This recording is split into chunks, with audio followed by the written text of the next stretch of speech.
Thank you for tuning in to All Things Real Estate. Once again, here are your hosts, Brad Avergon and Gary Kelly.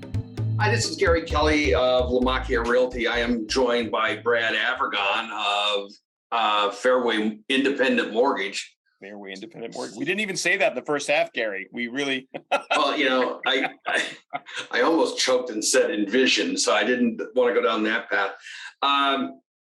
Yes. And Brad, while we're talking about it, if someone wanted to reach you, how would they do that? Best way to reach me, Gary, is via my cell, which is 978-375-5531, or they can reach me via my email, which is brad@bradavergon.com. I'm glad that you've settled down to one email address.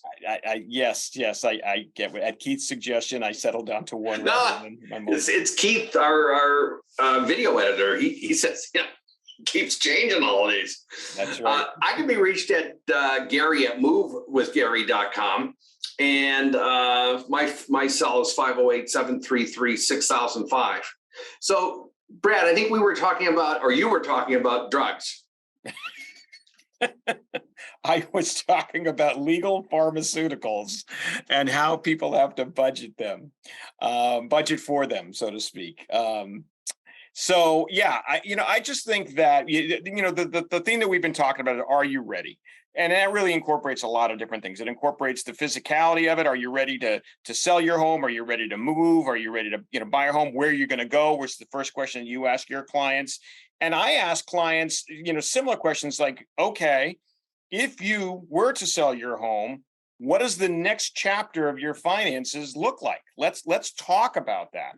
If I'm dealing with somebody, for example, if I'm speaking with a client that's near retirement and their cash flow is going to change drastically, while I may be able to finance them and say, oh, this is great. You're let's just say, for example, they plan on retiring at 65 and they're buying a new home at 64. And you'd say, oh, wonderful. You're making, 6-figure income. We can qualify you for X, but their cash flow is going to change drastically next year when they plan on retire. It would be crazy for me not to discuss that with them. I mean, that's really, right. That's part of what I don't know that all loan officers do that, but I do that. I want to know that they're going to be okay long term. So let's talk about, have you planned your cash flow? What's it going to look like? Do you know what your Social Security is going to be? Are you getting a pension? What sort of asset stream do you see for yourself? And so we talk about that from a pragmatic standpoint. And then, of course, if I've got somebody in retirement, I have to look at, they may think, well, I've got all these net assets of a huge chunk of change in my IRA and my retirement funds and so forth, 401k. And this house is that I want to buy is peanuts. I could pay cash for this thing if I wanted to. Yeah, but what's your earned income? Oh, I don't have any earned income. Well, that's going to impact possibly what you qualify for in a mortgage, because that's one of the things we use. Now, in many cases, we can use retirement assets as a vehicle, but we may have to extrapolate that out over 30 years. So it's not going to be the same number that they may be coming up with. So it's super important that we have those conversations, early on, so that they can think about and decide what's going to be a good move for them. And they have to talk to you early on too about what they can expect for net equity, right? That also goes in, when people are buying a house, let's say they're a first-time buyer, they're doing the best they can to get into anything. They may have been shut out of the market with some of the craziness that went on a year ago, and then some of the interest rate stuff going on now. So they're just looking for any string that they can pull to get into something. And they often compare it to where their parents have been living. And I say to them, your parents are in a very nice home, but they didn't start in that very nice home. They worked their way up, and you got to do something to work your way up too. We're also seeing some of the inverse. Someone who's in that, I'm going to call it a estate-like home, and they are selling it, and then they're looking to buy a downsizer home. And I was with someone the other day, and they said, well, these kitchen cabinets aren't as nice as the ones that I have today. Well, actually, they're not.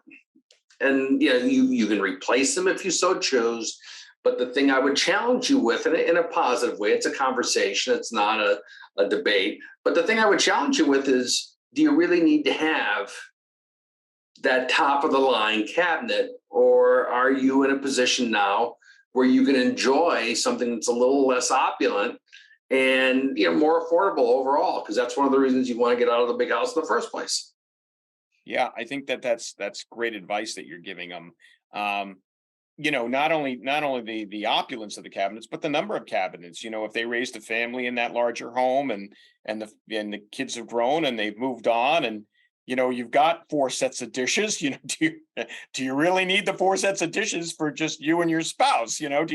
Could you deal with less cabinets? And I think there's a lot of I don't think that people think that way naturally. I think, I know in talking to my wife, she wants her stuff.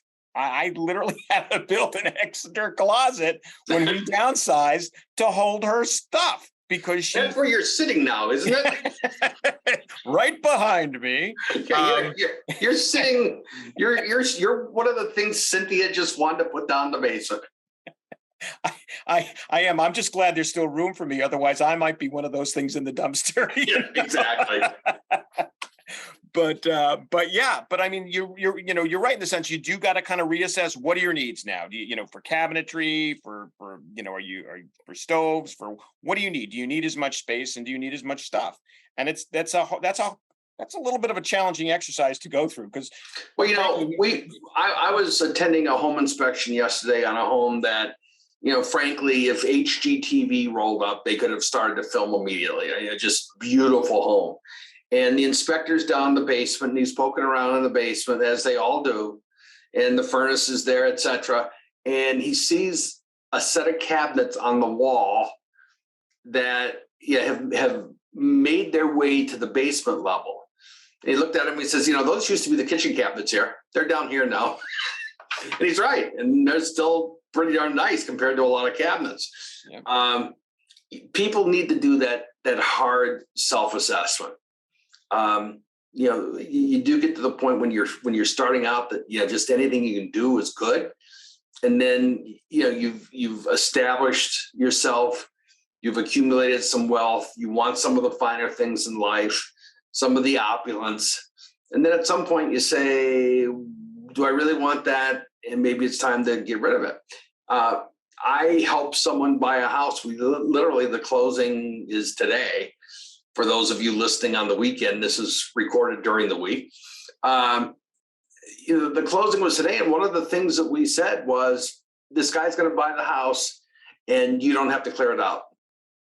And that was very attractive to the sellers, because this is a place that's probably going to need 2 dumpsters and the labor to fill the 2 dumpsters, which this buyer was in a position of doing. But for the sellers, it was like, just walk out of the house, leave the keys, and we're done. And that was very appealing to them. I can see definitely where that would be the case. Gary, we talked about this in one of our previous shows, that the stuff, it has an emotional component to it, an emotional trigger. And you had talked about, there's when you go on an appointment and a listing appointment and such, how you kind of help people prioritize and say, okay, maybe have the kids come in. This is the stuff that they want, and the rest of the stuff we'll just get rid of. And basically, you bring in a company. They have a dumpster. These guys have no connection to the stuff that's in the basement. There's no emotional trigger. Oh, this was my 3rd grade, art project, or this is where this was the best water bottle I've ever had. Exactly. I love this water bottle. Exactly. I sucked water out of this every day for weeks. This was the water bottle that was presented to me after I ran the Boston Marathon, right? Right. So exactly. So I can see where that, number one, is very appealing to a seller, but also it's convenient, right? You get it in, you clear it out, and it's just another house to those folks. And so I think that's really a smart thing to do. But it's great if, when people are getting ready to sell their home, they can kind of go through that exercise. But I know it's emotionally tough when I think that's one of the things, that is the most difficult for people. LaMacchia is a fabulous company, and they have all these things to help agents. So they can take our photos, they can plant the sign, they can cover an open house. They do all of this stuff, and it's remarkable to me. It's just so much help, but they don't have anything to help with the clear out, and that's hard because it's emotional. You have to deal with the people, and yeah, when you get to the point where it's just stuff and it's got to go, that's one thing, but it takes time to get there. It does. It really does. It does. And so that's Brad. Yeah. We're running out of time for this show. Are you ready? I am getting ready, Gary. I am getting ready. I'm not there yet, but I've been inspired by our program today, so I'm going to have those chats with my wife. All right, I'll have the listing paperwork over soon. Cynthia will come home and say, "What have you done, Brad?" It'll be more likely that you'll get that dumpster, and I'll be the one sitting it in the driveway. So Brad, if Cynthia wants to yell at you, how could she reach you? The best way for Cynthia to yell at me is via my cell phone, which is 978-375-5531. Or actually better would be for her to email me at brad@bradavergon.com. And Gary, how would Sue yell at you?